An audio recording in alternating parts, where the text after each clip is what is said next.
శ్రీమన్నారాయణీయం 10వ దశకం సృష్టిభేదవర్ణనము 9వ శ్లోకం. వేదాన్ పురాణనిమహానపి సర్వవిద్యా కుర్వన్ని జానన గణాచతురా ననోసౌ పుత్రేషు తేషు వినిధాయ సర్గవృద్ధిం అప్రాప్ను వంస్తవ పదాంబుజ మాశ్రితో భూతు.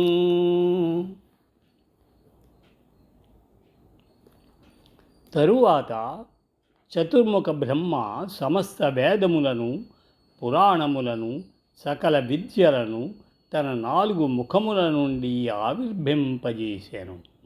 అట్లే అతడు ఆ వేదాది విద్యల అన్నిటినీ తన పుత్రులకు ఉపదేశించెను.